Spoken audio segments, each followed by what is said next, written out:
नूह का जहाज, अंतिम चेतावनी। तूफान से पहले हमेशा एक चेतावनी आती है। सूखी जमीन पर जहाज बनाना पागलपन लगा।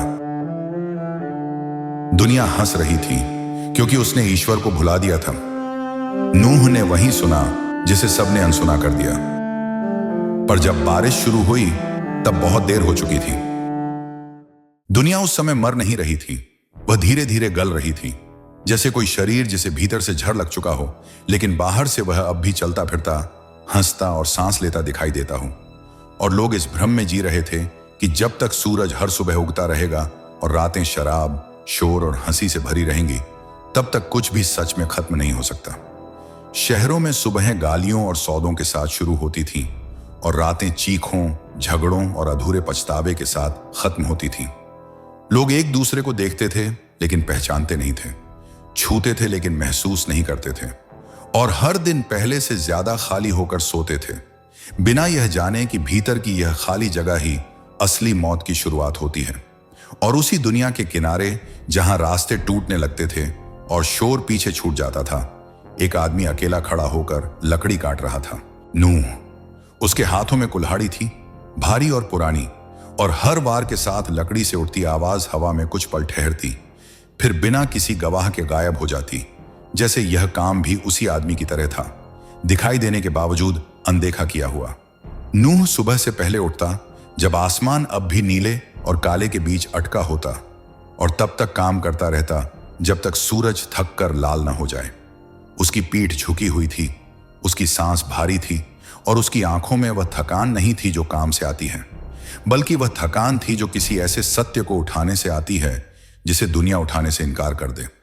पहले दिन लोग रुके थे, कुछ पल के लिए, हंसते हुए, जैसे किसी पागल को देखकर हंसा जाता है, और उन्होंने पूछा था कि इतनी बड़ी लकड़ियां किस लिए, इतनी मेहनत किस लिए, और इतनी खामोशी क्यों। लेकिन नूह ने जवाब नहीं दिया, क्योंकि कुछ बातें तभी सच रहती हैं जब उन्हें कहा न जाए। दिन बीते और लकड़ी का ढेर आकार लेने लगा। अब वह सिर्फ ढेर नहीं था, वह एक ढांचा था, लंबा, चौड़ा, अजीब, सूखी जमीन पर खड़ा हुआ, जैसे कोई सपना जो गलत जगह पर आ गया हो। और इसी के साथ लोगों की हंसी में चुभन आने लगी, क्योंकि मजाक तब तक मजाक रहता है जब तक सामने वाला हारता हुआ दिखे, लेकिन जब वह बिना जवाब दिए आगे बढ़ता रहे, तब हंसी भी असहज हो जाती है। नूह की पत्नी अक्सर दूर से उसे देखती, कभी कभी पास आकर खड़ी हो जाती, लेकिन कुछ कहती नहीं थी। उसकी आंखों में सवाल होते, डर होता, और वह थकान होती जो इंतजार से पैदा होती है, क्योंकि वह जानती थी कि जो बन रहा है वह सिर्फ लकड़ी की नाव नहीं है, बल्कि उनके जीवन की दिशा है, और उस दिशा में पीछे मुड़ने की कोई जगह नहीं है। रातें सबसे भारी होती थी। जब शहरों में लोग नशे में डूबकर अपनी ही आवाज से बचने की कोशिश करते थे, तब नूह जागता रहता, अपने हाथों की दरारों को देखता जिनमें खून सूखकर काली रेखाएं बन चुका होता, और छत की ओर देखता जैसे वहां कोई उत्तर टंगा हो जिसे वह अब तक पढ़ नहीं पाया हो। कभी कभी हवा अचानक तेज हो जाती बिना किसी चेतावनी के, और पत्ते सरसराने लगते जैसे जमीन कोई पुराना राज फुसफुसा रही हो। नूह तब उठकर बाहर जाता, अधूरी नाव के पास खड़ा होता और उसे छूता, जैसे यह यकीन करना चाहता हो कि वह अकेला नहीं है, कि यह सब सिर्फ उसके भीतर नहीं चल रहा। एक दिन एक बच्चा आया, वह चुपचाप खड़ा रहा, नाव को देखता रहा, फिर धीरे से लकड़ी को छू लिया, जैसे उसकी ठंडक को महसूस करना चाहता हो, और उस स्पर्श में एक ऐसा डर था जो सवालों से पहले आता है। उसकी मां ने उसे खींच लिया, गुस्से और घबराहट के बीच, जैसे नूह का काम कोई बीमारी हो जो पास आने से लग जाए। अब लोग सिर्फ हंसते नहीं थे, वे रुकते थे, देखते थे, और फिर बिना कुछ कहे चले जाते थे, क्योंकि जो चीज समझ में ना आए उससे मजाक करना आसान होता है, लेकिन जब वही चीज हर दिन बड़ी होती जाए तब मजाक भी भारी पड़ने लगता है। एक शाम सूरज कुछ अलग तरह से डूबा। आसमान लाल नहीं बल्कि बुझते हुए अंगारे जैसा लग रहा था, और हवा में नमी थी, ऐसी नमी जो बारिश की नहीं बल्कि किसी आने वाली चीज की होती है।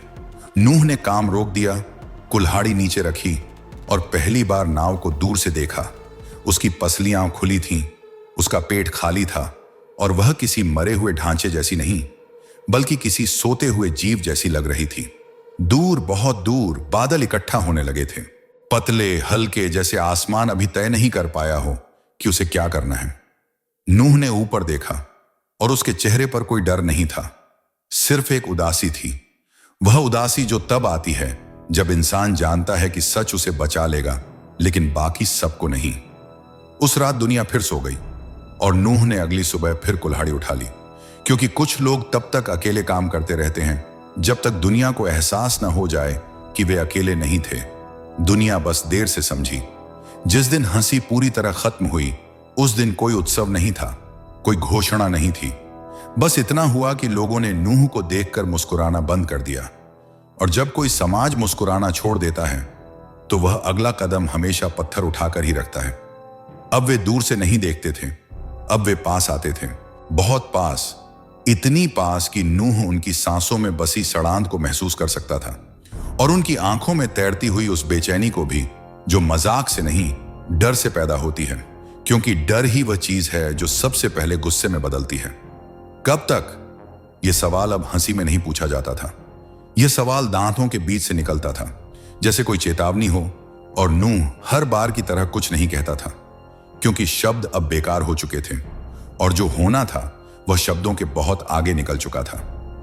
नाव अब बहुत बड़ी हो गई थी, उसकी छाया दोपहर में जमीन पर किसी अजीब जानवर की तरह फैल जाती और लोग उस छाया से बचकर चलते, जैसे यह कोई अशुभ चीज हो, जैसे यह छाया उनके भीतर के किसी सच को उजागर कर देगी। और यही बात उन्हें सबसे ज्यादा परेशान करती थी। नूह के बेटे अब उसके साथ काम करने लगे थे, बिना किसी घोषणा के, बिना किसी वादे के। बस एक सुबह वे आए, लकड़ी उठाई और कुल्हाड़ी संभाली। और उस पल नूह ने पहली बार महसूस किया कि यह बोझ सिर्फ उसका नहीं रहा, लेकिन उसी के साथ एक और डर भी उसके भीतर उतर आया, क्योंकि किसी को इस रास्ते पर अपने साथ लाना सबसे भारी कीमत होती है। उसकी पत्नी पहले से ज्यादा चुप रहने लगी थी। वह अब सवाल नहीं पूछती थी, क्योंकि सवाल पूछने का मतलब होता है उम्मीद रखना। और उम्मीद अब उस घर में एक नाजुक चीज बन चुकी थी, जिसे जरा सी आवाज भी तोड़ सकती थी। वह रात को देर तक जागती, दरवाजे के पास बैठकर बाहर अंधेरे को देखती रहती, जैसे कहीं से कोई जवाब निकल आए। लेकिन अंधेरा जवाब नहीं देता, वह सिर्फ इंतजार करता है। एक शाम जब हवा अजीब तरह से ठंडी थी और सूरज बिना लाल हुए ही बुझ गया, पहला पत्थर आया। वह नाव से टकराया नहीं, बस पास की जमीन पर गिरा, लेकिन उसकी आवाज ने आसपास की सारी खामोशी को चीर दिया और कुछ पल के लिए सब कुछ रुक गया। नूह का हाथ, उसके बेटे की सांस और हवा का बहना भी। फिर दूसरा पत्थर आया और फिर तीसरा। लोग कुछ नहीं कह रहे थे, वे बस यह जताना चाहते थे कि अब यह सब उनकी नजर में मजाक नहीं रहा। और नूह ने कुल्हाड़ी नीचे रख दी, पत्थरों की ओर नहीं देखा, बल्कि नाव की ओर देखा, जैसे यह तय कर रहा हो कि उसे कब तक चुप रहना है। उस रात नूह सो नहीं पाया। वह बाहर बैठा रहा, नाव की दीवार से पीठ लगाए आसमान को देखता रहा, जो अजीब तरह से साफ था, बहुत ज्यादा साफ, जैसे किसी ने उसे धोकर रख दिया हो। और उसी साफ आसमान के नीचे उसे पहली बार यह एहसास हुआ कि अब लौटने का कोई रास्ता नहीं है, क्योंकि जो लोग हंसते थे वे अब पत्थर उठा रहे थे, और जो पत्थर उठाते हैं वे कभी दोबारा नहीं हंसते। अगले दिनों में कुछ बदलने लगा, बहुत हल्का, बहुत धीरे, जैसे कोई कहानी अपना रुख बदलती है, लेकिन पाठक को तुरंत पता नहीं चलता। पक्षी अब अजीब तरह से उड़ने लगे थे, झुंडों में, बिना दिशा के। और जानवर जो पहले इंसानों से दूर रहते थे, अब पास आने लगे थे, खेतों के किनारे खड़े होकर, रास्तों पर रुककर, ऐसे देखते हुए जैसे वे किसी ऐसे संकेत का इंतजार कर रहे हों जिसे इंसान देखना नहीं चाहता। एक रात नूह ने आवाज सुनी। यह आवाज हवा की नहीं थी, न लकड़ी की, न किसी जानवर की। यह आवाज उसके भीतर से उठी और भीतर ही गूंजती रही। और उस आवाज के साथ कोई शब्द नहीं थे, सिर्फ एक दबाव था, एक आग्रह, जो उसे उठाकर नाव की ओर ले गया, जहां उसने पहली बार दरवाजे की जगह को चिन्हित किया। उसने वहां हाथ रखा, लकड़ी ठंडी थी, और उसी ठंडक में उसे एक अजीब शांति मिली, जैसे किसी ने कह दिया हो कि अब देर नहीं हुई है, लेकिन समय बहुत कम है। अगले दिन लोग ज्यादा गुस्से में थे। उन्होंने नूह के बेटों को रोका, सवाल पूछे, ताने मारे, और पहली बार किसी ने ऊंची आवाज में कहा कि यह सब बंद किया जाना चाहिए, क्योंकि यह नाव अब सिर्फ लकड़ी नहीं रही थी, यह एक आरोप बन चुकी थी, एक आईना जिसमें उन्हें अपना चेहरा पसंद नहीं आ रहा था। नूह आगे आया। उसने कुछ नहीं कहा, बस खड़ा रहा, और उस खामोशी ने उन्हें और परेशान कर दिया, क्योंकि शब्दों से बहस की जा सकती है लेकिन खामोशी से नहीं। शाम को जब सब लौट गए, नूह अकेला नाव के भीतर गया। अभी वह अधूरी थी, लेकिन भीतर का अंधेरा गहरा था, और उसी अंधेरे में खड़े होकर उसने पहली बार कल्पना की कि यह जगह भरी हुई होगी सांसों से, आवाजों से, जीवन से। और उस कल्पना में एक ऐसा बोझ था जो उसे लगभग घुटनों पर ले आया। बाहर हवा चलने लगी, इस बार तेज, बहुत तेज। पेड़ों ने आवाज की, बादलों ने सरकना शुरू किया, और जमीन से एक ऐसी गंध उठी जो बारिश की नहीं बल्कि बदलाव की होती है। और उसी हवा में नूह की पत्नी ने पहली बार उसका हाथ पकड़ा, बिना कुछ कहे, बस यह जताने के लिए कि अगर दुनिया डूबेगी तो वे साथ खड़े होंगे। रात के बहुत बाद जब सब सो गए, नूह ने आसमान की ओर देखा। एक बूंद गिरी, सिर्फ एक, उसके चेहरे पर। न वह बारिश थी, न आंसू, न कोई चमत्कार, बस एक संकेत, इतना छोटा कि कोई और उसे महसूस भी ना करता। लेकिन नूह ने आंखें बंद कर लीं, क्योंकि वह जानता था कि कहानी अब मुड़ चुकी है और अगला मोड़ लौटने नहीं देता। दुनिया उस रात भी सो गई, लेकिन नींद अब हल्की हो चुकी थी। सुबह जब आई तो वह वैसी नहीं थी जैसी पहले आती थी, क्योंकि हवा में अब एक अजीब सी स्थिरता थी, जैसे समय ने सांस रोक रखी हो। और उसी स्थिरता के बीच नूह ने देखा कि रास्ते के मोड़ पर कुछ खड़ा है। कोई इंसान नहीं, कोई छाया नहीं, बल्कि एक जानवर, अकेला, चुप, आंखों में वह बेचैनी लिए जो इंसानों में अब बहुत कम दिखाई देती थी। वह हिरण था, पतला, सावधान, और उसकी टांगें हल्के से कांप रही थीं, जैसे वह दौड़कर नहीं आया हो बल्कि किसी अनदेखे दबाव से धीरे धीरे यहां तक खींचता चला आया हो। नूह ने उसे भगाया नहीं, न पास बुलाया, बस उसे वैसे ही खड़ा रहने दिया, क्योंकि कुछ मुलाकातें तब तक सही रहती हैं जब तक उन्हें छुआ न जाए। कुछ ही देर में दूसरा आया, फिर तीसरा, और फिर बिना किसी आवाज के, बिना किसी आदेश के, जैसे किसी अदृश्य धागे से बंधे हों, वे जानवर आने लगे, जोड़े में, हमेशा जोड़े में, और नाव के आसपास रुककर खड़े हो जाते। किसी को काटते नहीं, किसी से डरते नहीं, बस इंतजार करते, जैसे उन्हें पता हो कि यहां रुकना ही अब उनका अगला कदम है। नूह के बेटों ने यह सब देखा, और पहली बार उनके चेहरों पर काम की थकान से ज्यादा कुछ और उभरा, एक ऐसा डर जो सवाल नहीं करता, बस भीतर बैठ जाता है। उनमें से एक ने कुछ कहना चाहा, लेकिन शब्द गले में ही अटक गए, क्योंकि जो देखा जा रहा था वह शब्दों से बड़ा हो चुका था। शहर से आवाजें आने लगीं, पहले हंसी, फिर फुसफुसाहट, और फिर खुली बेचैनी, क्योंकि जानवरों का इस तरह आना कोई साधारण बात नहीं थी। और लोग जो हर असहज चीज को अफवाह में बदल देते हैं, उन्होंने इसे भी उसी तरह पकड़ लिया। कोई बोला कि नूह कोई जादू कर रहा है, कोई बोला कि यह सब एक चाल है, और कोई बस इतना कहकर चुप हो गया कि अब यहां कुछ ठीक नहीं रहा। नूह की पत्नी बाहर आई, उसने जानवरों को देखा, नाव को देखा, और फिर नूह को देखा, और उस नजर में अब सवाल नहीं थे, सिर्फ एक ठहराव था, जैसे भीतर कोई दरवाजा बंद हो गया हो, और उसके साथ ही डर भी किसी और आकार में ढल गया हो। उसने नूह के कंधे पर हाथ रखा, बहुत हल्के से, जैसे यह जताने के लिए कि जो भी हो अब अकेले नहीं झेला जाएगा। दोपहर तक रास्ता भर गया था। जानवर नाव के पास ऐसे खड़े थे जैसे किसी पुराने नियम का पालन कर रहे हों। शेर और हिरण के बीच कोई दूरी नहीं थी, पक्षी जमीन पर उतरे हुए थे, और सांप पत्थरों के पास कुंडली मारे बैठे थे, बिना किसी को डसे, बिना किसी को डराए। और इस अस्वाभाविक शांति में एक ऐसा खतरा छिपा था जो शोर से कहीं ज्यादा डरावना होता है। भीड़ आई। अब यह वही लोग थे जो पहले हंसते थे, फिर पत्थर उठाते थे, और अब बिना पत्थर के, बिना हंसी के, बस खाली हाथों और भरी आंखों के साथ खड़े थे। किसी ने आगे बढ़कर पूछा कि यह सब क्या है, किसी ने पीछे से चिल्लाया कि यह सब बंद होना चाहिए, और किसी ने चुपचाप जमीन पर थूक दिया, जैसे थूक से डर को बाहर फेंका जा सकता हो। नूह आगे नहीं बढ़ा, वह वहीं खड़ा रहा, नाव और भीड़ के बीच, जैसे एक पतली सी रेखा जिसे पार करना आसान है, लेकिन पार करने के बाद लौटना मुश्किल।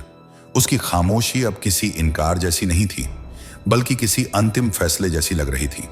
हवा बदली, एक झोंका आया, फिर दूसरा, और फिर हवा ने अपनी दिशा खो दी, जैसे वह खुद तय नहीं कर पा रही हो कि किधर जाना है। धूल उठी, लोगों ने आंखें ढकीं, और उसी धूल के बीच पहली बार आकाश में बादल जमा होने लगे, घने, भारी, नीचे झुके हुए। नूह का एक बेटा नाव के भीतर गया। वह भीतर की अंधेरी जगह में खड़ा रहा, लकड़ी की दीवारों को छूता रहा, और उस स्पर्श में उसे पहली बार यह एहसास हुआ कि यह जगह सिर्फ बचने के लिए नहीं बल्कि बंद होने के लिए भी है, क्योंकि जो भीतर आएगा वह बाहर की दुनिया को पीछे छोड़ देगा, और पीछे छूटना हमेशा सबसे कठिन काम होता है। शाम ढली, भीड़ बिखरने लगी, लेकिन उनके जाने में हल्कापन नहीं था, बल्कि एक ऐसी बेचैनी थी जो घर जाकर भी पीछा नहीं छोड़ती। कुछ लोग लौटते हुए बार बार पीछे मुड़कर देखते रहे, जैसे यह पक्का करना चाहते हों कि नाव अब भी वहीं है और वह डर अभी भी असली है। रात आई। इस बार वह जल्दी आई और गहरी आई। नूह नाव के पास बैठा रहा। जानवर उसके आसपास लेटे हुए थे, कुछ जागते हुए, कुछ आंखें बंद किए, और इस अजीब संगति में एक ऐसी शांति थी जो किसी तूफान से पहले आती है। दूर कहीं बिजली चमकी, बिना आवाज के, जैसे आकाश ने आंख झपकाई हो। फिर पहली बूंद गिरी, इस बार चेहरे पर नहीं, हाथ पर। नूह ने हाथ देखा। बूंद ठंडी थी, साफ थी, और उसी के साथ दूसरी गिरी, फिर तीसरी, और कुछ ही पलों में जमीन पर छोटे छोटे गीले निशान उभर आए, जो तुरंत सूख नहीं रहे थे, जैसे जमीन भी अब उन्हें पकड़ कर रखना चाहती हो। लोगों ने अपने घरों के दरवाजे बंद किए, कुत्ते भौंकने लगे, पक्षी अचानक उड़ गए, और नूह ने धीरे धीरे नाव की ओर कदम बढ़ाए, बिना पीछे देखे, क्योंकि पीछे अब सिर्फ वही दुनिया थी जो मर रही थी, और आगे वह अंधेरा था जिसमें सांस लेने की थोड़ी सी उम्मीद बाकी थी। उसने दरवाजे की जगह पर हाथ रखा। अभी वह बंद नहीं था, अभी सब कुछ खुला था, और इसी खुलेपन में सबसे ज्यादा डर छिपा होता है, क्योंकि खुला दरवाजा हमेशा यह सवाल छोड़ देता है कि कौन भीतर आएगा और कौन बाहर रह जाएगा। आसमान गूंजा, बहुत दूर, बहुत गहरा, और नूह ने आंखें बंद कर ली, क्योंकि उसे पता था कि अगला कदम अब उसका नहीं रहेगा, और कहानी उस मोड़ पर पहुंच चुकी है जहां से लौटना सिर्फ एक ख्याल रह जाता है। बारिश शुरू नहीं हुई थी, वह गिरी थी, अचानक, बिना किसी चेतावनी के, बिना किसी गिनती के, जैसे आसमान ने अब फैसला कर लिया हो कि और इंतजार करने का कोई कारण नहीं बचा है। और पहली तेज बूंद जब नाव की लकड़ी से टकराई तो उसकी आवाज इतनी भारी थी कि नूह के भीतर तक उतर गई, जैसे किसी ने समय के दरवाजे पर हथौड़ा मार दिया हो।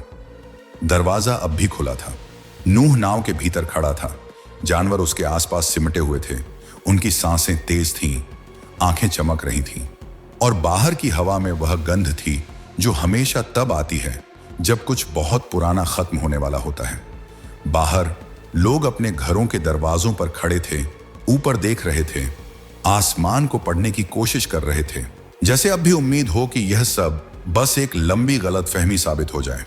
दूसरी बूंद पहली से बड़ी थी, फिर तीसरी, और फिर पानी एक रेखा में नहीं, एक परत में गिरने लगा, जैसे आसमान खुद को खाली कर रहा हो, और उसी परत के साथ जमीन पर धूल नहीं, कीचड़ बनने लगा। वह कीचड़ जो हर कदम को भारी कर देता है और हर दिशा को एक जैसा बना देता है। भीड़ दौड़ी, कुछ लोग नाव की ओर भागे, कुछ अपने घरों की ओर, और कुछ बस वहीं खड़े रह गए, जैसे उनके पैरों ने अब आदेश मानने से इनकार कर दिया हो। नूह ने बाहर देखा, बहुत देर तक नहीं, बस इतना कि उसे समझ आ जाए कि जो बाहर है वह अब उसके बस में नहीं रहा।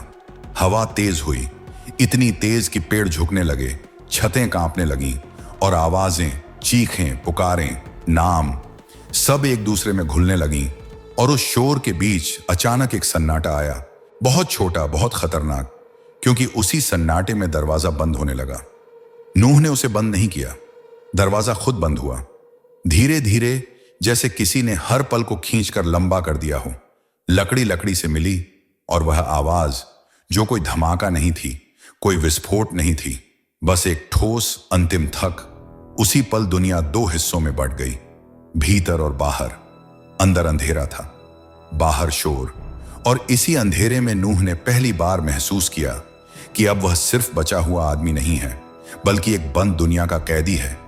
क्योंकि नाव सिर्फ सुरक्षा नहीं होती, वह अलगाव भी होती है। पानी बढ़ने लगा, पहले पैरों तक, फिर घुटनों तक, और फिर उन जगहों तक जहां लोग पहले कभी पानी की कल्पना भी नहीं करते थे। गलियां नदियों में बदलने लगीं, नदियां उफन कर अपने किनारे भूल गईं, और घर जो कभी स्थिरता की पहचान थे अब तैरते हुए मलबे जैसे दिखने लगे। नाव हिली, बहुत हल्के से, फिर दोबारा, और फिर एक झटके के साथ, जैसे जमीन ने उसे छोड़ दिया हो। नाव उठी और उसी पल नूह को एहसास हुआ कि अब नीचे कुछ भी ठोस नहीं बचा है। अब सब कुछ बह रहा है, जमीन, रास्ते, यादें। अंदर जानवरों की आवाजें तेज हो गईं। कुछ घबराए, कुछ चुप हो गए, और कुछ ऐसे थे जो आंखें बंद करके बैठे रहे, जैसे उन्हें पहले से पता हो कि डर से ज्यादा भरोसा जरूरी है। नूह के बेटे दीवारों को पकड़कर खड़े थे। उनकी सांसें भारी थीं और उनकी आंखों में पहली बार वह सवाल था जिसे कोई शब्द नहीं दिया जा सकता। क्या हम सही थे? नूह कुछ नहीं बोला, वह बैठ गया, लकड़ी की दीवार से पीठ लगाकर, आंखें बंद करके, और उसी अंधेरे में उसने बाहर की दुनिया को महसूस किया। लोगों की आवाजें जो अब शब्दों में नहीं, सिर्फ चीखों में बदल चुकी थीं। कोई दरवाजा पीट रहा था, कोई नाव का नाम चिल्ला रहा था, कोई बस रो रहा था, और हर आवाज पानी में घुलकर कमजोर होती जा रही थी। बारिश रुकने का नाम नहीं ले रही थी। वह अब गिर नहीं रही थी, वह हावी हो चुकी थी। रात आई, लेकिन किसी ने देखा नहीं, क्योंकि आसमान और जमीन के बीच का फर्क मिट चुका था, और उसी गहरे अंधेरे में नाव आगे पीछे डोलती रही, कभी किसी चीज से टकराती, कभी किसी खाली जगह में गिरती, और हर झटके के साथ भीतर बैठे लोगों का दिल भी हिलता। किसी ने प्रार्थना नहीं की, किसी ने रोना नहीं रोका, बस सांसें चलती रहीं। घंटों बाद या शायद दिनों बाद, समय अब कोई मायने नहीं रखता था। बाहर की आवाजें कम होने लगीं, चीखें धीमी पड़ीं, नामों की पुकार टूट गई, और अंत में सिर्फ बारिश की आवाज बची, वह लगातार निर्दयी आवाज जो किसी को जवाब नहीं देती। नूह ने आंखें खोली, उसने ऊपर देखा, जैसे लकड़ी के उस छत के पार भी कुछ देखने की कोशिश कर रहा हो, और पहली बार उसके चेहरे पर वह भाव आया जिसे डर नहीं कहा जा सकता था। वह बोझ था, वह बोझ जो तब आता है जब इंसान जानता है कि वह बच गया है, लेकिन दुनिया नहीं। नाव अब स्थिर नहीं थी, वह बह रही थी, किस दिशा में कोई नहीं जानता था, और उसी बहाव में, अंधेरे, बारिश और टूटती हुई दुनिया के बीच, नूह ने महसूस किया कि यह यात्रा सिर्फ पानी के ऊपर नहीं हो रही है, यह भीतर भी हो रही है, जहां हर लहर एक याद को तोड़ती है और हर झटका किसी चेहरे को मिटा देता है।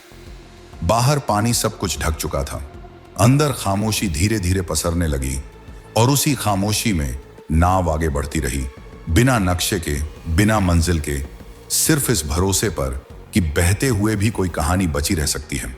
जब बाहर की दुनिया पूरी तरह गायब हो गई, तब किसी ने यह नहीं कहा कि अब सब खत्म हो चुका है, क्योंकि कुछ अंत इतने बड़े होते हैं कि उन्हें शब्दों में बांधना इंसान के बस की बात नहीं रहती। और नाव के भीतर बैठे लोगों ने सिर्फ इतना महसूस किया कि अब यादें भी किसी तैरते हुए मलबे की तरह हो चुकी हैं, जिन्हें पकड़ना हो तो हाथ कटते हैं और छोड़ना हो तो दिल। दिन और रात का फर्क मिट गया था। अंधेरा अब सिर्फ सूरज के न होने से नहीं आता था, वह भीतर से फैल चुका था, लकड़ी की दीवारों में, हवा में, और उन चेहरों पर भी जो पहले उम्मीद से भरे रहते थे। जानवरों की सांसों की आवाज, उनके हिलते शरीर, और कभी कभी अचानक उठती कोई चीख, ये सब मिलकर एक ऐसा संगीत बना रहे थे जो जीवन और थकान के बीच कहीं अटका हुआ था। नूह अक्सर जागता रहता, वह बैठकर लकड़ी की दीवार को देखता, उसी जगह को जहां कभी बाहर की दुनिया दिखती थी, और अब सिर्फ अंधेरा था, और उस अंधेरे में उसे शहरों की आवाजें याद आती, हंसी, बाजार, झगड़े, सब कुछ जो अब पानी के नीचे दब चुका था। और उन यादों के साथ एक ऐसा सवाल उठता जिसे वह खुद से भी पूछने से डरता था। उसके बेटों के चेहरे बदलने लगे थे।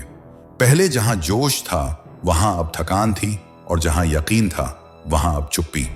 वे काम करते रहते, जानवरों को संभालते, पानी निकालते, लकड़ी को जांचते, लेकिन उनके हर कदम में एक ऐसा बोझ था जो शरीर से ज्यादा मन को थका देता है, क्योंकि उन्हें समझ आ चुका था कि यह यात्रा सिर्फ बचने की नहीं है, यह सहने की भी है।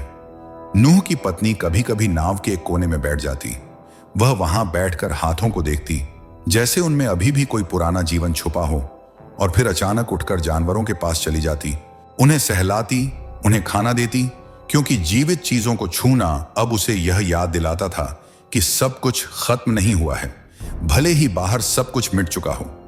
पानी हर तरफ था, ऊपर नीचे चारों ओर। कभी कभी नाव किसी चीज से टकराती, किसी घर की छत, किसी पेड़ का ऊपरी हिस्सा, और हर टक्कर के साथ भीतर बैठे लोग एक पल के लिए सन्न हो जाते, क्योंकि हर झटका यह याद दिलाता था कि नीचे जो कुछ भी है वह कभी जमीन हुआ करता था। एक दिन या शायद कई दिनों बाद बारिश की आवाज बदली। वह अब उतनी तेज नहीं थी, लेकिन उसने रुकने का नाम भी नहीं लिया था। और यही सबसे खतरनाक बात थी, क्योंकि जब कुछ बहुत बुरा धीरे धीरे चलता है तब उम्मीद सबसे पहले थकती है। नूह ने ऊपर देखा, उस छोटी सी जगह से जहां से कभी रोशनी आती थी, और वहां उसे सिर्फ धुंध दिखी, न नीला न काला, बस एक भारी थकी हुई धुंध। उस रात एक जानवर मर गया। कोई बड़ा शोर नहीं हुआ, कोई हड़कंप नहीं मचा, बस एक शरीर ने सांस लेना बंद कर दिया, और उस खामोशी ने सबको अंदर तक हिला दिया, क्योंकि यह पहली बार था जब नाव के भीतर मौत आई थी, और यह एहसास कि सुरक्षित जगह भी हमेशा सुरक्षित नहीं रहती सबके चेहरे पर उतर आया। नूह बहुत देर तक उस शरीर के पास बैठा रहा। उसने उसे छुआ जैसे किसी पुराने दोस्त को अलविदा कह रहा हो, और फिर चुपचाप उसे पानी के हवाले कर दिया, यह जानते हुए कि कुछ चीजें बचाने के लिए नहीं बल्कि छोड़ने के लिए होती हैं। उसके बाद नाव और भी भारी लगने लगी। हवा कम चलती थी, लेकिन भीतर सांस लेना मुश्किल हो रहा था, और कभी कभी नूह को लगता कि लकड़ी भी थक चुकी है, कि यह नाव भी अब सवाल पूछ रही है कि यह सब कब खत्म होगा। एक दिन जब सब थके हुए थे, नूह ने पहली बार कुछ अलग किया। उसने चुपचाप बैठकर आंखें बंद की। कोई शब्द नहीं, कोई मांग नहीं, बस एक ऐसा ठहराव जिसमें समय कुछ पल के लिए रुक गया। और उसी ठहराव में उसे पहली बार यह एहसास हुआ कि शायद जवाब बाहर नहीं, इसी थकान के भीतर छुपा है, उसी जगह जहां इंसान टूट कर भी खड़ा रहता है। बाहर पानी अब भी था, अंदर लोग बदल चुके थे। अब वे पहले जैसे नहीं थे, न ज्यादा मजबूत न ज्यादा कमजोर, बस अलग। उन्होंने सीख लिया था कि हर सुबह का मतलब उम्मीद नहीं होता, और हर रात का मतलब अंत नहीं होता। और यही सीख सबसे कठिन होती है। कभी कभी नाव स्थिर हो जाती, बिल्कुल शांत, ऐसी शांति जिसमें डर भी थक कर सो जाए। और उन्हीं पलों में नूह बाहर की ओर देखता, उस जगह की ओर जहां आसमान होना चाहिए था, और उसे लगता कि कहीं दूर, बहुत दूर कोई रेखा खींच रही है, बहुत पतली, बहुत हल्की, लेकिन इतनी भी नहीं कि नजरअंदाज की जा सके। उसने कुछ नहीं कहा। उसने कहना कब सीखा था? वह बस खड़ा रहा, उस हल्की सी बदलती हवा को महसूस करता हुआ, उस धुंध में कुछ ढूंढता हुआ जो अभी आकार नहीं ले पाई थी। और उसी तलाश में उसे यह समझ आने लगा कि उम्मीद कभी अचानक नहीं आती, वह धीरे धीरे थकान के भीतर उगती है, जैसे अंधेरे में उगा कोई बीज। नाव आगे बढ़ती रही, बिना दिशा के, लेकिन अब बिना वजह के नहीं। और उसी बहाव में थकी हुई सांसों, बदलते चेहरों और मिट चुकी दुनिया की यादों के बीच एक नई कहानी चुपचाप जन्म लेने लगी। इतनी नाजुक कि अगर उस पर जोर डाला जाए तो टूट जाए, और इतनी जरूरी कि अगर उसे न पकड़ा जाए तो सब कुछ फिर से डूब जाए। बहुत समय बाद इतना समय की गिनती का मतलब ही बदल गया। नाव ने हिलना बंद कर दिया, और यह कोई झटका नहीं था, कोई टकराव नहीं था, बल्कि एक थकी हुई रुकावट थी, जैसे पानी ने आखिरकार मान लिया हो कि अब आगे बहाने को कुछ नहीं बचा है। शुरुआत में किसी ने ध्यान नहीं दिया। नाव पहले भी स्थिर होती थी, कुछ घंटों के लिए, कभी कभी पूरे दिन के लिए, और फिर बिना चेतावनी के दोबारा बहने लगती थी। लेकिन इस बार कुछ अलग था। हवा में एक हल्कापन था, सांसों में एक अजीब सी आसानी, और उस शांति में बारिश की आवाज नहीं थी, वह आवाज जो इतने समय से हर ख्वाब, हर डर और हर उम्मीद के ऊपर छाई हुई थी। नूह ने आंखें खोली। उसने ऊपर देखा, उस छोटे से छेद की ओर जहां से कभी सिर्फ धुंध दिखाई देती थी, और पहली बार उसने रंग देखा। कोई साफ नीला नहीं, कोई चमकदार उजाला नहीं, बस एक फीका सा उजास, इतना कि यह यकीन दिला सके कि अंधेरा अब अपनी पूरी ताकत खो चुका है। उसने उठकर नाव के भीतर कदम बढ़ाए। लकड़ी अब भी गीली थी, हवा में जानवरों की गंध थी, और हर कोना उस लंबे इंतजार की कहानी कह रहा था जिसे शब्दों में नहीं बदला जा सकता। लेकिन उन सब के बीच कुछ बदल चुका था। लोगों के चेहरों पर वह तनाव नहीं था जो हर सांस के साथ लड़ता है, बल्कि एक थकी हुई स्वीकारोक्ति थी, जैसे अब जो भी होगा उसका सामना किया जा सकेगा। नूह के बेटों ने भी महसूस किया। उन्होंने काम रोका, एक दूसरे को देखा, और बिना कुछ कहे उस जगह की ओर बढ़े जहां से रोशनी आ रही थी। क्योंकि कुछ पल ऐसे होते हैं जब शब्द सिर्फ उस डर को तोड़ देते हैं जिसे खामोशी ने संभाल कर रखा हो। नूह ने धीरे धीरे एक पक्षी को अपने हाथों में लिया। उसके पंख गीले थे, आंखें चौकन्नी थीं और उसकी छोटी सी छाती में दिल तेजी से धड़क रहा था, जैसे वह भी इस अजीब दुनिया में पहली बार सांस लेने की कोशिश कर रहा हो। नूह ने उसे हवा की ओर उठाया, बहुत देर तक नहीं, बस इतना कि वह समझ सके कि अब उसे छोड़ा जा सकता है। पक्षी उड़ा, पहले कुछ चक्कर लगाए, फिर नाव से दूर चला गया और सबकी निगाहें उसके पीछे लगी रहीं, क्योंकि वह उड़ान सिर्फ एक जानवर की नहीं थी, वह उस सवाल की उड़ान थी जो इतने समय से हर किसी के भीतर अटका हुआ था। क्या बाहर कुछ बचा है? घंटे बीते, फिर एक दिन, फिर दूसरा, और जब वह पक्षी वापस नहीं लौटा तब नूह ने कुछ नहीं कहा, लेकिन उसके भीतर कहीं एक दरवाजा खुल गया, बहुत धीरे, बहुत सावधानी से, जैसे जोर लगाया जाता तो टूट जाता। कुछ समय बाद नाव फिर हिली, इस बार बहुत हल्के से, जैसे किसी ने उसे अपनी जगह पर रखा हो, और उसी हलचल के साथ एक आवाज आई, पानी की नहीं, बारिश की नहीं, बल्कि लकड़ी के नीचे किसी ठोस चीज से टकराने की। नूह ने झुककर नीचे देखा, कुछ दिखा नहीं, लेकिन उसने महसूस किया एक स्थिरता, एक वजन जो लहरों का नहीं था। जब दरवाजा खोला गया तो हवा अंदर आई, नई हवा। उसमें सड़ांध नहीं थी, उसमें नमक नहीं था, उसमें सिर्फ मिट्टी की गंध थी, गीली, ठंडी और जिंदा। और उसी गंध के साथ एक अजीब सी चुप्पी भी थी, जैसे दुनिया अभी पूरी तरह जागी ना हो, बस करवट ले रही हो। बाहर सब कुछ अलग था, कोई शहर नहीं, कोई रास्ता नहीं, कोई आवाज नहीं, बस पानी बहुत दूर तक फैला हुआ, और कहीं कहीं जमीन की उभरी हुई परछाइयां, जैसे किसी पुराने नक्शे के बचे हुए टुकड़े। नूह ने उस दृश्य को बहुत देर तक देखा और उसे यह समझ आने लगा कि यह जीत का दृश्य नहीं है, यह शुरुआत का दृश्य है, और शुरुआत हमेशा डर के साथ आती है। एक दिन पानी और पीछे हटा, फिर अगले दिन थोड़ा और जब पहली बार नूह ने ठोस जमीन पर पैर रखा तो उसने कोई उत्सव नहीं किया, कोई घोषणा नहीं की, बस कुछ पल वहीं खड़ा रहा, उस मिट्टी को महसूस करता हुआ जो अभी भी पानी से भारी थी, क्योंकि वह जानता था कि इस जमीन पर जो भी बनेगा वह उसी तरह टूट भी सकता है। जानवर बाहर आए, धीरे धीरे, कुछ दौड़े, कुछ रुके, कुछ बस खड़े होकर चारों ओर देखते रहे, जैसे यह तय कर रहे हों कि अब भरोसा किया जा सकता है या नहीं। और उस दृश्य में एक ऐसी सुंदरता थी जो परिपूर्ण नहीं थी, लेकिन सच्ची थी।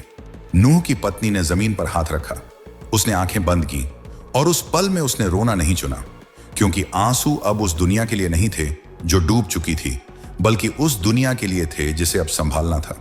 रात को आसमान साफ हुआ, पहली बार पूरी तरह, और जब सब ऊपर देखने लगे तो उन्होंने देखा एक रंग, फिर दूसरा, फिर तीसरा, आसमान में फैला हुआ, हल्का, शांत, और ऐसा कि उसे देखकर कोई डर न लगे। नूह बहुत देर तक उस रंगीन चाप को देखता रहा, और उसके चेहरे पर न मुस्कान थी, न राहत, बस एक ठहराव था, जैसे किसी ने उसे याद दिला दिया हो कि अंत कभी पूरी कहानी नहीं होता। उस रात आग जली, छोटी सी, उसकी रोशनी बहुत दूर तक नहीं गई, लेकिन जितनी गई उतनी ही काफी थी। नूह उसके पास बैठा रहा, आग को देखते हुए, उस दुनिया को याद करते हुए जो मर चुकी थी, और उस दुनिया के बारे में सोचते हुए जो अब उसके हाथों में थी। और उसी सोच में उसे यह एहसास हुआ कि नाव बनाना आसान था, लकड़ी, मेहनत, समय, बट दुनिया बनाना कहीं ज्यादा कठिन होगा, क्योंकि वहां कोई पानी नहीं होगा जो सब कुछ साफ कर दे। वहां इंसानों को खुद चुनना होगा कि क्या बचाना है और क्या डुबोना है। आसमान शांत था, जमीन गीली, और हवा में एक नई शुरुआत की हल्की सी कंपी थी। नूह ने आंखें बंद की, और पहली बार बहुत समय बाद उसने कोई सवाल नहीं पूछा, क्योंकि अब कहानी उसके हाथों में थी, और इस बार बहाने को कुछ भी नहीं था।